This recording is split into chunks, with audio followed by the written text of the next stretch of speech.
I am a huge fucking nerd. That's right, I'm a huge fucking nerd. I like lots of books and computers, 'cause I am a huge fucking nerd. One-of-a-kind shades made to order by Vaporshades.com. Vaporshades designs the outer layer of the sunglasses just like a wrap on a car. They customize your sunglasses, marbling the paint. The end result is no two pair of sunglasses are alike. Yours will be completely unique to you. Check us out at Vaporshades.com. Use promo code Tuddle for 15% off your entire order. Get ready for your daily dose of Tuddle. The all-time greatest intern/producer we've ever had, of course, Tuddle. Tuddle in Florida. From the Vaporshades Hobo Fish Camp, it's the Tuddle Daily Podcast. No wonder nobody likes you, Tuddle. Everything's a goddamn debate.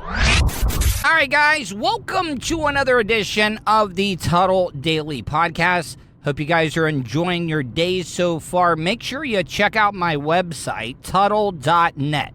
That's Tuddle with two D's, TUDDLE.net. You're going to be able to find every single place that you can find me online. My online footprint can be found at Tuddle.net. I want to start getting some more voicemails from you guys. I want to get some more listener interaction, and I'd like to be able to play it. Like I said, I really don't care what you call in or want to talk about. Hopefully, eventually, I'll be able to start taking some live phone calls and get up and starting to do some live shows for you. But until then, you can leave me a voicemail, 407-270-3044. Once again, that is 407-270-3044. And if you don't like the sound of your voice, just like I don't like the sound of my voice, you can email me, tuddle@gmail.com. If you're hearing some ambient noise in the background, you guys know that I'm a stickler for audio. I like my stuff to sound and be on point. So that is the hum of my shitty-ass 2006 PT Cruiser because I'm driving down Maytown Road. And I don't know if any of you guys, if you're familiar with like the Volusia County area, if you're looking for a little bit of a shortcut to be able to get to Orlando area, take Maytown Road because that'll take you down to Ronald Reagan Boulevard. And I just got back from hanging out with Naome Bradshaw.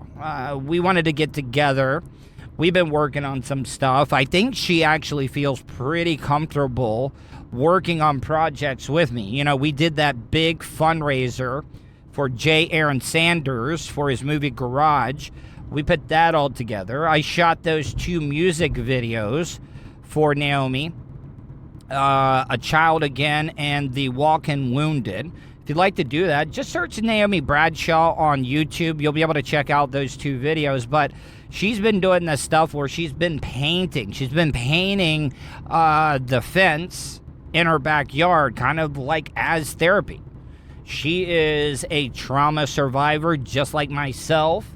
She is sober. We talk about sobriety. Yeah, I know a lot of you guys that are like, listen to this show, you're like, I don't want to hear about your goddamn sobriety. I just want to drink beer and get fucked up. Yeah, I mean, trust me, I wish that I could. It's just, I cannot do that responsibly.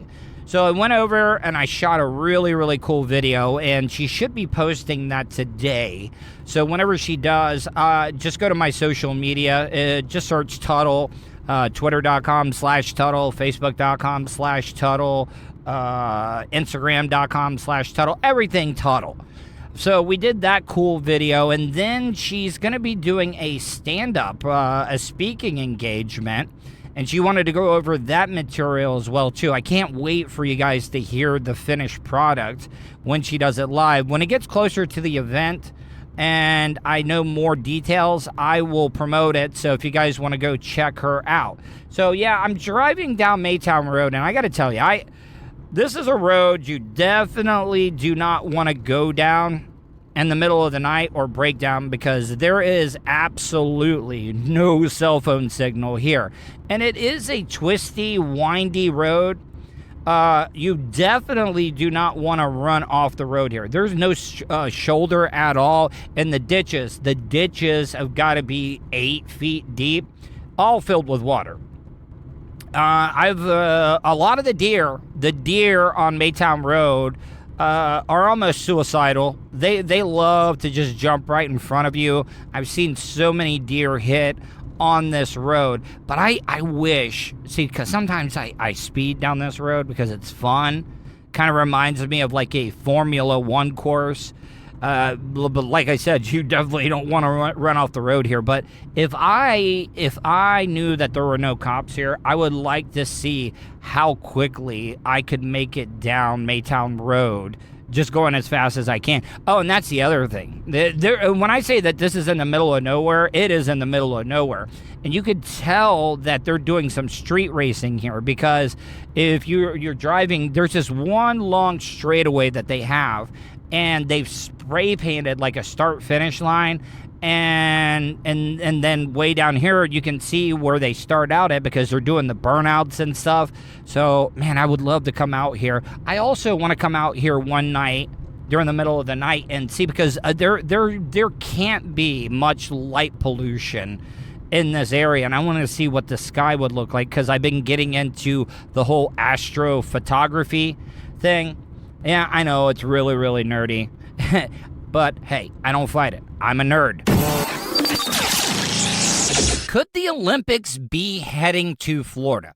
I think it's a little bit of a pipe dream, but hell, everybody wants to try it. I don't know why anybody would want to host the Olympics. If you look at what it costs to cities, it is a bad business decision. Usually most of the host sites, I mean, look at Rio. Look at Greece. They had it in Athens, Australia, China. Everybody is losing money, and they all want to talk about, oh, well, we're going to have all these venues after the Olympics that are done that we'll be able to use for other things. Hell, look at what they did in Atlanta. A lot of people don't realize this, that the Olympic Stadium, when Atlanta hosted the Olympics back in 1996, they built the Olympic Stadium so they could renovate it and turn it into Turner Field, which was the home of the Atlanta Braves. But, I mean, that was one of the few examples of where it worked out. If you go to a website or just search abandoned Olympic venues, and you'll see how much, I mean, it looks like something from The Walking Dead, like a zombie apocalypse. It's all run down. Most of the aquatic centers, the pools are green. They got slime all in them, graffiti everywhere. But now the chief financial officer here in Florida is like, all right, Japan, if you don't want to do it, we'll take the baton and run with it. Our Olympics are set to happen in Tokyo this summer, but Florida's chief financial officer, Jimmy Petronas, wants the International Olympic Committee to move them from Japan to Florida. All right, let's think about this logistically. If Florida is going to host the Olympics, what city is it going to be? Is it going to be Jacksonville? Is it going to be Orlando? Is it going to be Tampa, Miami? I mean, you can't have it in Tallahassee. Not enough venues. I think if you're going to do it, you got to do it around the I-4 corridor. So you could do Tampa, Orlando. Hell, you could even do some of the events in Daytona Beach. And if you need to, you could host some of it down in Miami. You could even do Jacksonville. But I think your best bet logistically would be the I-4 corridor. Now, we don't have a lot of mass transit in this area. That's the one thing that Central Florida does not have. But if you also make it, you could get Disney, Universal, Busch Gardens. You got stadiums in Tampa. You could use Ray J. You could use all those venues. You could use the Orlando City Soccer Stadium. You could use the Citrus Bowl. So if you're going to do it, like I said, it's got to be in that I-4 corridor. Now, Petronas wrote a letter to the committee after some reports came out last week saying that leaders in Japan have privately concluded they are too concerned about the pandemic for the Olympics to take place there. Officials in Japan said those reports are not true. Now, Petronas said Florida would be a great option for the games since plenty of sporting events have been hosted here, like the NBA bubble and the UFC in Jacksonville. I know Florida does sports right, whether it be the national championships of college football that take place here, the Daytona 500, which is a Super Bowl of auto sport racing. All right, let's talk about venues. What is going to be your Olympic stadium? Because you got to think about this. If Florida does take over and host the Olympics, it's too late to be able to build new venues. What stadium do you use as your Olympic stadium here in the state of Florida? Now, I got to tell you, I would go with Daytona International Speedway. That's got to be your Olympic stadium because you got plenty of room to be able to march in when they do the parade of all the athletes from all over the country right there on the infield of Daytona International Speedway. Now, they just revamped it. They just redid that whole raceway park at Daytona International Speedway. So you got enough seats, which, they're not going to be able to fill them up because we're going through a pandemic right now. So I'm definitely going Daytona International Speedway as your Olympic stadium. Now, for the soccer events, you can use the Citrus Bowl. You could use the stadium down in Miami. You could use Ray J. If you wanted to do basketball, we got the Amway here. And everybody's forgetting about the wide world of sports. How many different events could you host right out there? It would make perfect sense. Plus, all the people that came to see the events, they could go to the theme parks. I get why Florida is wanting to host the Olympics. Here in the state of Florida, we do not have a state income tax. We rely on a sales tax from all the tourists coming from all over the country, all over the world, to spend money here and leave their money here. But now, during this pandemic, the parks were closed for quite a while. Think of all the income, all the tax money that the state of Florida is missing out on. I think it would be great. And guess what? Our governor, say what you want about him, doesn't give a fuck. Like, if it was up to Ron DeSantis, he would make the stadiums full. He would allow a full stadium for the Super Bowl. He's basically Donald Trump Jr., but on the state level. He's going to do everything his great once orange leader, whatever he wanted to do. So, yeah, let's do it. Screw it. Let's become the hotbed of COVID-19. Every single year, or this coming 2 weeks from now, we'll have the 17th Super Bowl. Why can't it be the same thing for the Olympics? Florida can pull it. If we can pull a Super Bowl off, we can pull the Olympics off. Don't get me wrong. It is a big event to host the Super Bowl, and it actually brings money into a city. The city doesn't have to put out. I think they said the games right now in Tokyo is running about $3 billion. That is just a bad business investment. There's no way you're going to be able to recoup the cost or the money you owe after spending $3 billion. And then all these events, these venues, they're all going to be run down. They're not going to get used. They're just going to be there. They're going to be a big, big eyesore. And let's not even talk about the gentrification that goes on. It happens in every single host city that takes on an Olympics. They did it in Atlanta. And gentrification is just a nice way of saying we're going to run out all the minorities because we don't want that on TV. We don't want people to see the poor people in our city. No, they moved those people out. They did it in Atlanta. Just look it up. They did it in Rio. Do you realize how many people they ran out of favelas and just basically said, hey, we're not even going to buy your stuff. We're not even talking intimate domain where they give you a fair offer on it. No, they just say, get the fuck out. We're building a swimming pool here. So it's really, really not fair. And it's one thing to host the Super Bowl, but the Olympics, you do have a lot of hotels that aren't being used. So I guess you could put a lot of the athletes and a lot of the hotels there.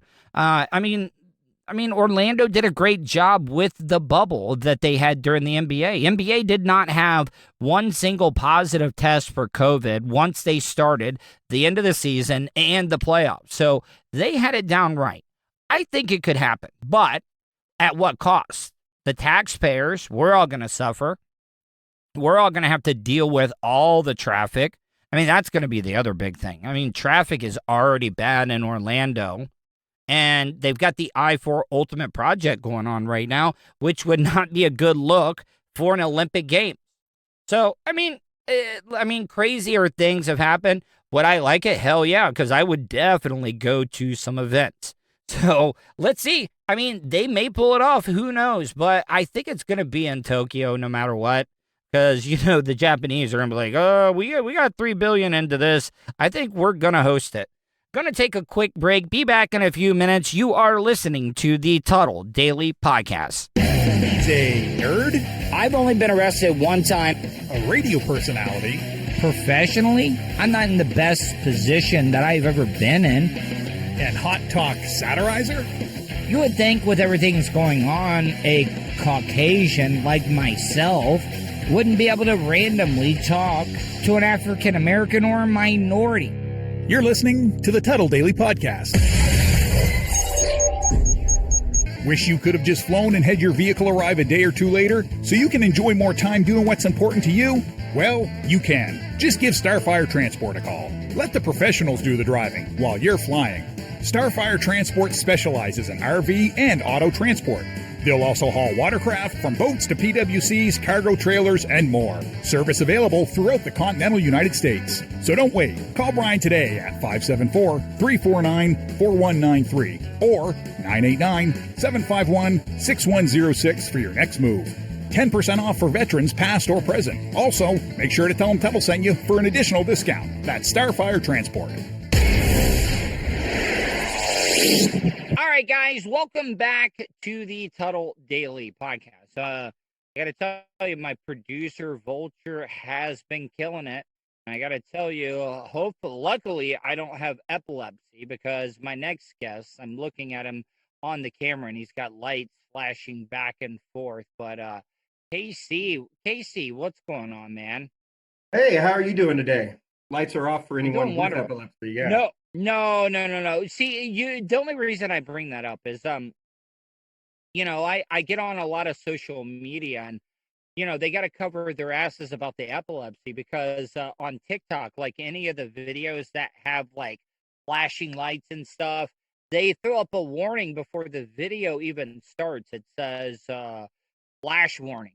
So I don't know if a bunch of people were like seizing out or something. But KC, where are you calling from, man? I would have to say it might be cold because you're wearing a beanie. Yeah, well, it's wintertime here in New Mexico and living most of my life, a good chunk of my life in California. Still ain't adjusted to it, especially with my arthritis and nerve damage health issues. Now, New Mexico is kind of a weird place. I love history, I love geography, but everybody thinks New Mexico, Arizona, that's all desert. They think hot, but it gets cold in those places as well too.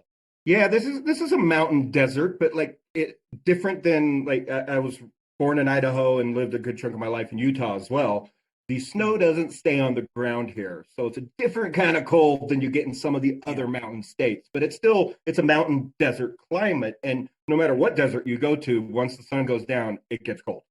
Yeah. Now, KC, tell people a little bit about yourself, what you're coming on to promote, and then we can get into the interview here.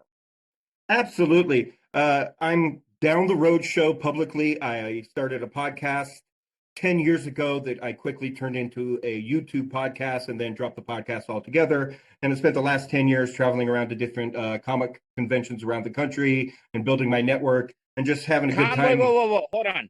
Comic conventions? Yeah, this is all my friends' art. Yeah, these are different artist friends' arts back there. So San Diego, Chicago, New York. Yeah.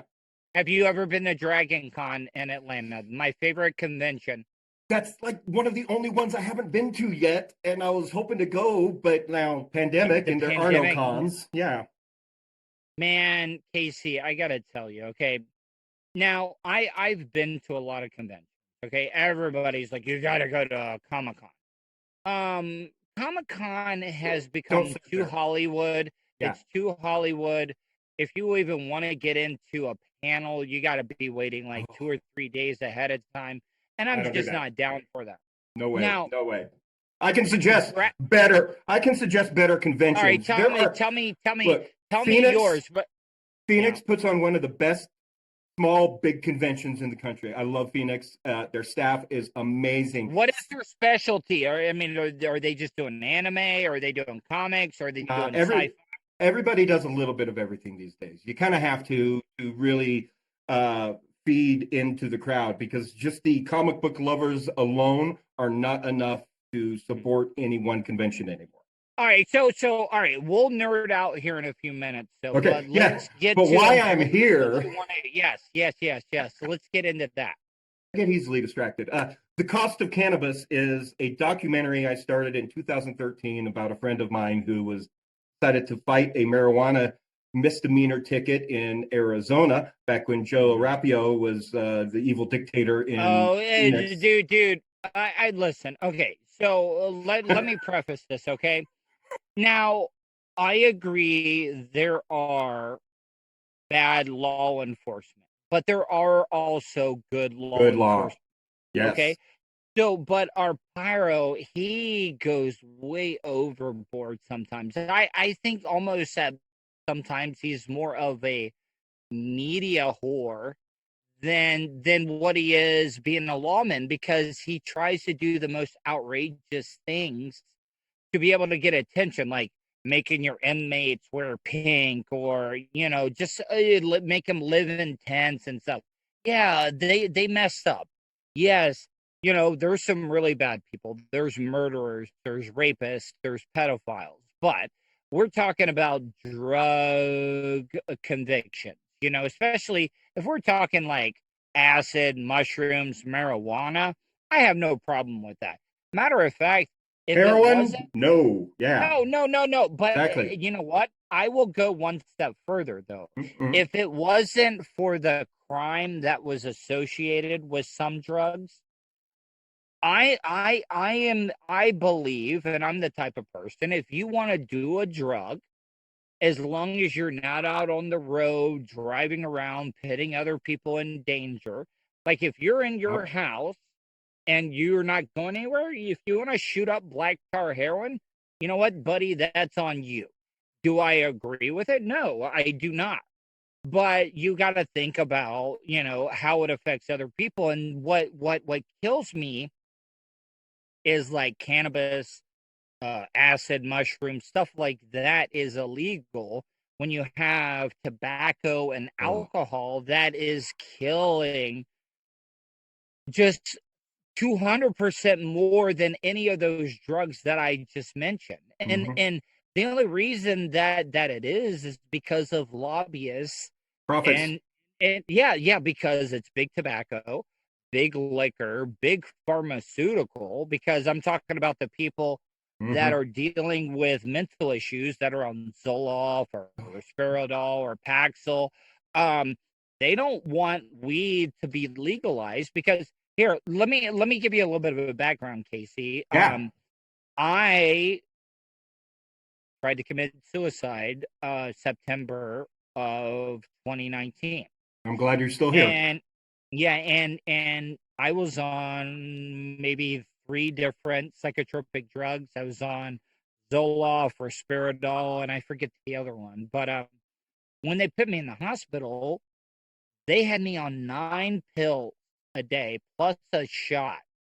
And once I got out of that hospital, I've done other drugs, and the worst drugs to get off of when it comes to withdrawals was those psychotropic drugs. Yeah. And the reason why, because weed, that's the only thing that I am on right now. I smoke cannabis. Same. And that's it. But then, when I tell people I'm sober, because I was a raging alcoholic as well too. Same. And when I tell people that I'm still smoking weed, they were like, well, you can't say you're sober.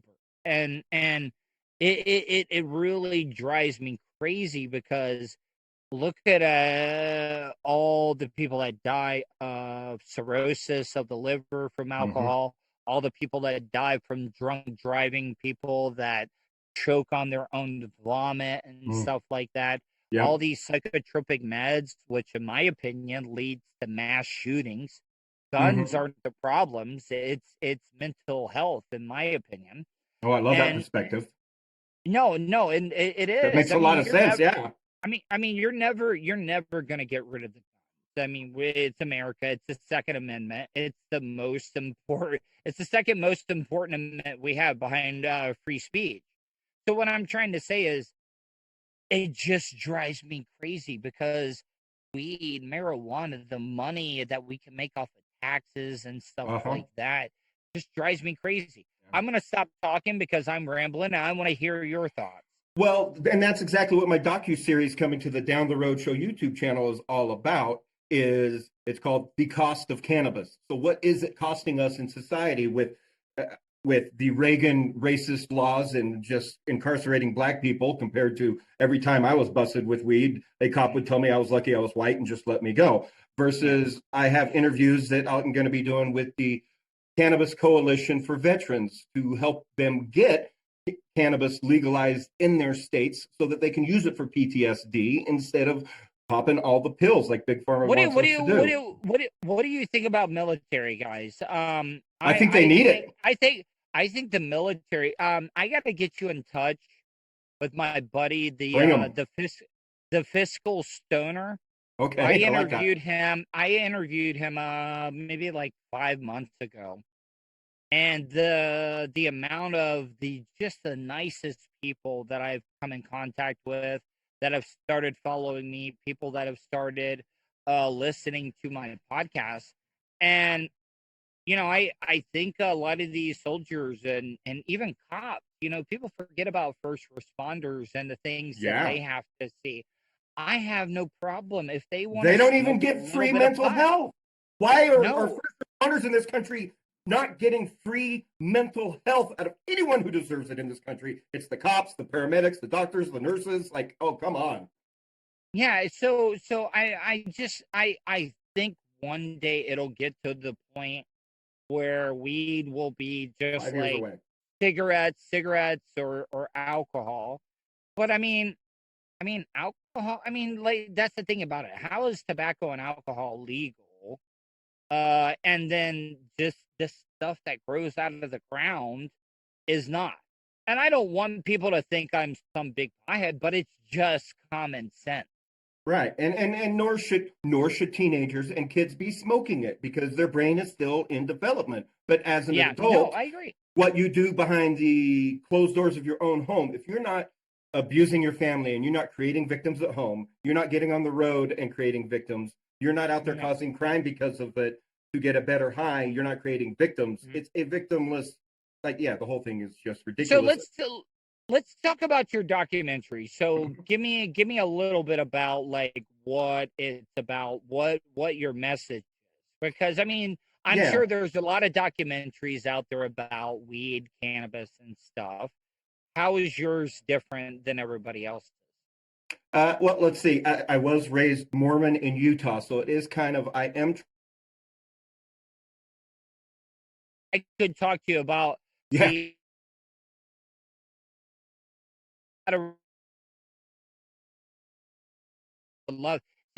here in Florida, I'm not trying to compare the Mormons to Scientology, but I've been to their headquarters in LA. They tried to recruit me. Well, Clearwater is the big hub for Scientologists here in Florida.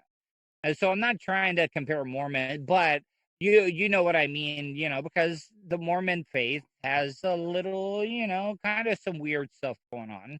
Yeah. But that's kind of the whole point behind this docuseries is it's not just going to be some entertainment for stoners. This is going to be geared very centralized with educational, informational purposes out there to debunk the myths behind marijuana and to get the right wing a little more like to rethink their position on it. All right, so you're talking about things that people don't know. What are some of the things that the people that might be anti-cannabis don't know? No, like just something like because they maybe read something on social media or something like this, and they take it as the gospel. What is that one thing that the other side is misinformed about? How beneficial it is to our own personal health, not even just smoking it or using it. And there's multiple ways to utilize it without getting high and utilizing the THC part, which is the psychotropic part that affects your brain. It's the CBD part of the plant that is even more useful than the THC, that doesn't get you that brain head high that is healing, and they're finding even more and more uses for. Not to mention the hemp plant itself cleans the air faster than any tree around it, replenishes the soil it's grown in, and you can grow it within 120 days. And all of a sudden, so that's 4 cycles a year, at least in some states in the country, for producing clothing, wood, oil. Ford made a car out of it. Like the amount of reasons that hemp is illegal, making cannabis illegal, is more because of lobbyists and other corporations didn't want them cutting into their profits. And then, so I mean, even Budweiser in the 90s funded the entire sheriff's department of Humboldt County just to do marijuana raids in the hills, because they had the best stuff coming out in the country. I mean, my dad always used to tell me this. We watched a lot of sports growing up, and at sporting events, they serve you overpriced large beers. Everybody's getting beered up. At the Philadelphia Eagles football stadium, there are so many fights. They actually have a jail. They have a jail inside their stadium. Now, my dad always said, what if instead of beer, everybody was getting blazed out of their mind while watching the football game? Yeah, I mean, people that are high don't want to fight. No, they don't. People that are drunk, they want to fight. They are like to go guy. They're like, I'm looking for any. Oh, did you step on my shoe? Oh, it's time to go. Yeah. But I mean, if it was a guy on pot and he'd be like, he stepped on his shoe, the guy that was high that stepped on the shoe was like, oh, hey man, I'm sorry, man, I did. And the other guy's like, don't worry about it, man. It's fine. But if that was a bunch of bearded up people, it'd be like, yo, what up, motherfucker? You ready to go? That's exactly what would happen. You're damn right. I've seen 70-year-old men duke it out at the bars I've worked at over a football game. Like, you're in your 70s, for the love of God. Now, I've been reading, and I don't want anybody to think like I'm blaming the Trump MAGA people, but what I'm trying to say is that our deficit has grown tremendously because of this pandemic. Do you touch on this in your documentary about the amount of taxes that can be generated? Yes, we're going to be talking about the revenue, the taxes, not just that. Like, I mean, give me an idea. Like, give me an idea of like. You got, look, it's not a one-man job, first of all, to start a farm to even grow cannabis. So you're employing farmers. You're helping out the local farming community. I just watch. I get up and watch CBS Sunday Morning all the time. John Belushi, the Belushi guy. I didn't realize he had such a pretty good marijuana farm going on there, and yeah, it's only like 2 years old, I think. Yeah, and he says he's making some pretty good money off of it, and people are loving it. Cheech and Chong have their own brand now. Seth Rogen has his own brand now. Snoop Dogg has his own brand now. So we're going to be covering the pop culture end of it as well, talking about, okay, look, because on YouTube, I can't monetize any of my cannabis videos. Yeah, but because it is drug related, which I think is complete bullshit. Especially if it's educational purpose. But if it was a music video and I'm smoking in it, and if it's considered pop culture, you can 100% monetize it. Like, how much bullshit is that? So I'll be covering that in the YouTube too. The difference between real life advertising and pop culture, and just I'm going to be touching on every aspect of society I can think of, and as many other ideas as people send my way too. That's why this went from one documentary about a friend into a 6-part series. in closing, like my mom and dad, they're in their 70s. My mom, she doesn't have Parkinson's, but she's gone through chemotherapy. It was weird. I bought her a bag of weed just to be able to keep the weight on her while she was going through chemotherapy, and then after that she started having central tremors, not Parkinson's, but she would shake. And then in the morning when she's shaking, I'd be like, I'll grab her the vape pen with a little bit in it. She'll take a hit off of that, maybe one or two, and then she's straight as an arrow. So what I'm trying to say is, how can something like that be demonized? It's my mom and dad, they're good people. They've never been in trouble in their lives. But they believe everything they were told. Yes, exactly. But my mom takes it, and when she's like this after just like one or two hits, like she's that's the same straight for me. As an arrow. So I think it's weird, and I think that marijuana should start being included when it comes to the pharmaceutical side of it, because it seems like the pharmaceutical company, if they were smart, these drug companies, if they were smart, they'd be like, oh, all these people are trying to do this. Let's get in and try to make it more feasible and more accessible for more people and get this thing done. But they're dumb. They give all the money. If the pharmaceutical companies were smart, instead of fighting it, they jumped in on it. And here's that exact issue that I'm hoping to hear back from someone to get an interview for my docuseries from a coalition of insurance companies from around the country to talk about that, because the pharmaceutical companies can't do anything about any of that until the insurance companies accept insurance payment for that anyway. So once again, it all kind of goes back to the insurance companies. It's all a big Tijuana butt fuck. It's a Tijuana butt fuck. Like you're getting it coming and going. From the Vapor Shades Hobo Fish Camp. Man, maybe I would have way more sex partners in my life if I just threw caution to the wind. It's the Tuddle Daily Podcast. Tuddle's Daily Podcast is brought to you by StitchYouUp.com. For your embroidery, screen printing, vinyl, and direct-to-garment printing needs, visit StitchYouUp.com. Stitch You Up specializes in custom caps, shirts, decals, and anything you want to personalize. Whether it's one item or large orders, they can handle any size. Unsure about what you want? Let Stitch You Up help you with your logo design. Visit StitchYouUp.com or contact them, Eric at StitchYouUp.com. Stitch You Up. Definitely not your grandma's embroidery.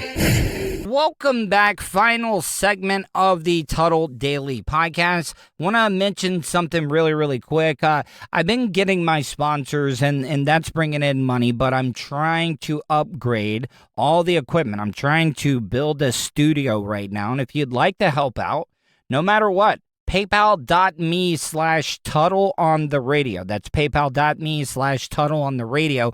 Anything you can give, even if it's $1, it will help. It will go a really, really long way. And any of the money that you donate is going to be put back into the Tuddle Daily Podcast, so I can be putting out better content for you, the supporters. So make sure you go there, PayPal.me/Tuddle on the radio.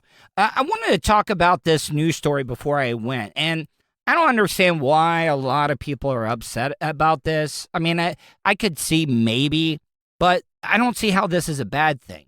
There's this new app out called I Consent, and Fury at a new app that gives men 24-hour consent contracts to have sex after Denmark passed controversial rape laws. Now, I wonder what the rape laws were, and I wonder, are they having a problem with rape in Denmark?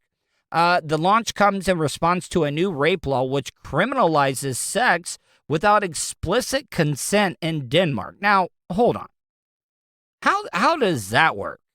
I mean, it's like he said, she said, and maybe this is a good thing, because I could see a guy getting caught up in a woman that's lying. Now, please, women, female listeners, don't think that I'm not saying that rape does not happen. It is absolutely horrible, and I can't even imagine what that does traumatically to a woman's psyche. But you also have to agree there are some crazy-ass women that will lie on a dude. The creators argue the purpose of the app iConsent is to ensure both parties agree to intercourse.